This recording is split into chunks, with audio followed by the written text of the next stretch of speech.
So the next question I wish to know is, becoming an innovator is in one's DNA, that one is born like that, or it's a habitual or it's a behavioral aspect.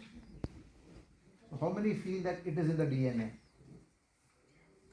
And how many feel it's behavioral? Good.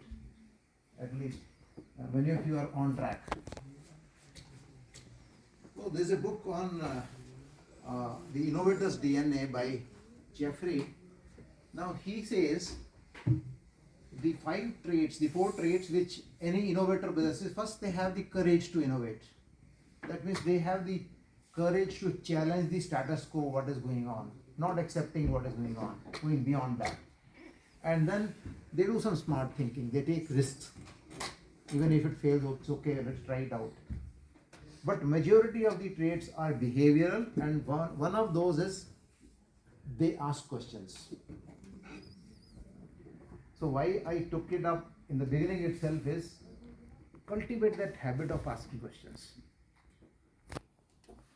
It's hardly anything, it's behavioral. We don't have that since childhood. So asking question is something which will naturally make you an innovator.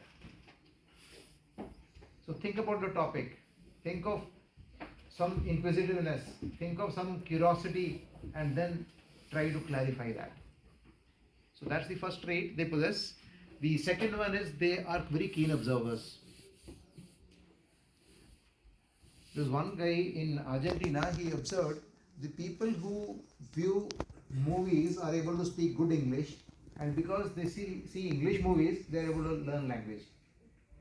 And he carried out some innovation that you start learning English by watching movies. He came out with some app. So that's an observation. Networking, establishing network with the right kind of professionals. As it is, psychologists say you are average of the 5 persons you interact with. If those 5 have a low average, your average will be low. If they have high average, your average will be high. So network with the right set of people. And experimenting. If you keep thinking without taking any actions, without doing any experiments, you are not likely to become an innovator.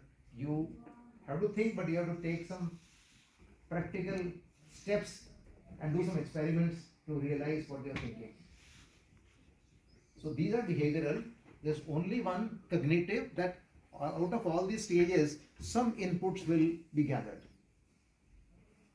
Like people can speak good English. Those fellows are also good in viewing movies. They also see English movies, and there is such a large segment which wishes to learn English.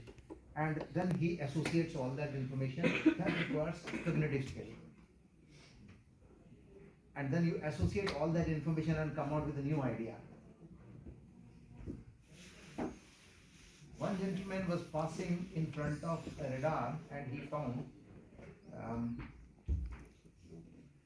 there was a chocolate in his pocket, and that melted. And then he associated why the chocolate got melted. He realized that this melted when he was passing in front of the radar. That means radar waves have that energy to heat up a food substance, and then that's how the microwave oven got developed. So this is a case of a keen observation.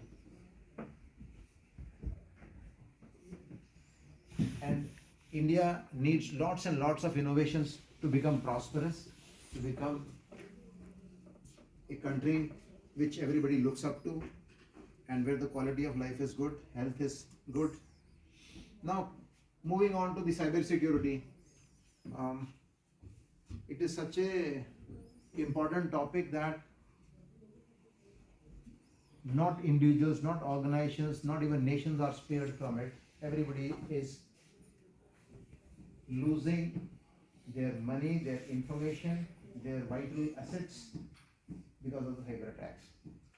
You would have been reading in the recent past, there are numerous cases of digital arrests I was the one when I was executive director at 𝐂𝐲𝐻, we had established dial 112. You heard of emergency